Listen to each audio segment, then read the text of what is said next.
At that moment, one of the men stood up abruptly. His hands shook. His eyes were wild. "Do not speak against her," he said.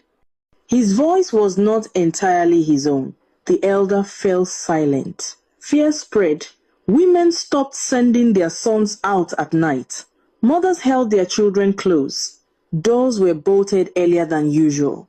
Still, every evening, men walked toward the outskirts of Ikoja, drawn, called, compelled.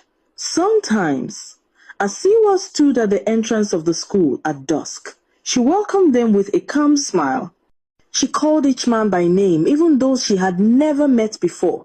Inside, the door closed. Outside, silence returned. One night, a woman heard her husband speaking in his sleep. He was not calling her name. He was reciting lessons, words that sounded old, heavy, dangerous. When she touched him, he screamed. He did not recognize her.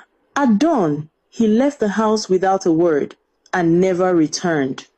By morning, Asewa's door was already open, waiting, and the women of Ikoja knew deep in their hearts that whatever was being taught inside that adult school was no longer about learning, but something far deeper, darker, and impossible to undo. And that was when the women decided they must find out what was happening to their husbands. They divided themselves into groups. At night, they crept quietly to Asiwa's compound and hid behind the mud walls. When they reached close to her window, what they witnessed shattered every doubt they had. Inside the room, the men were gathered one after another, laughing, sweating, kneeling, standing, moving, as though under instruction. Asiwa stood before them, commanding, guiding, demonstrating things no teacher should. Her voice was soft but controlling, her movements deliberate. The men obeyed eagerly, completely absorbed.